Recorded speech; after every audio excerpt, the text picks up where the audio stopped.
Good afternoon, teacher. Good afternoon. Sit down, please. Maqaan kiyya Abdii. Ani barsiisaa Firihand Iskeeti. Maal? Firihand Iskeeti. Afaan Oromoo. Afaan Oromootiin Firihand Iskeeti jechuun firii jechuun bilaash jechuudha. Hand Iskeeti jechuun fakkii harkaa jechuudha.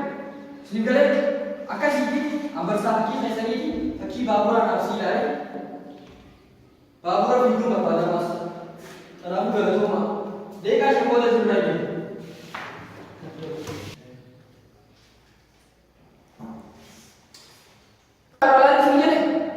Ilaalaani usitti keessi ilaalu yookaan walaajii isaa bitaa.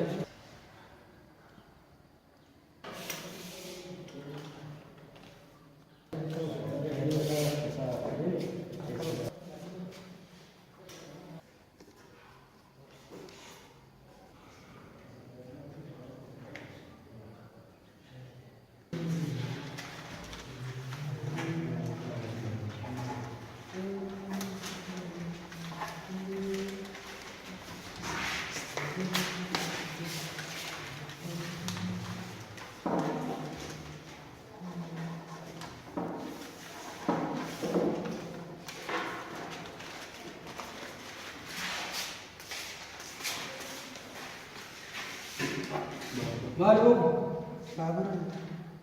babura naaf siyyuu siikee naaf akkeessi siikee malee babura naaf tami siikee deem walaa jinaan tokko deem walaa jirtu bala lisinaa.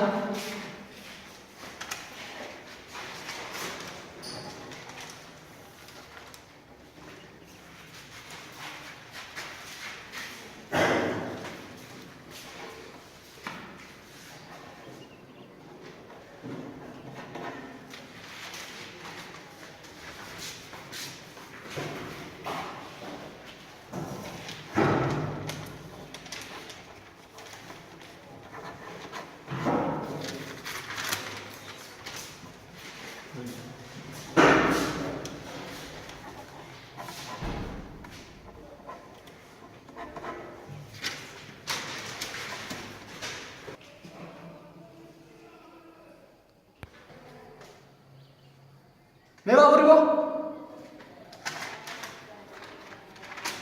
Amma gubbaa jiraatu kun ilaali. Naan argitee misiin kutaa siraa godhu san.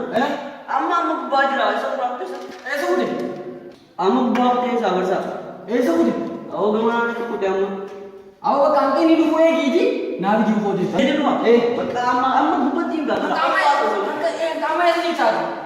Gidee gaafa kun argite. Bakka abdii koo deemu. Gidee gaafa deemu ture bara. Bakka walaajii fidii koona. Baabura dhufuu bakka. Cay. Lukku. Amiin.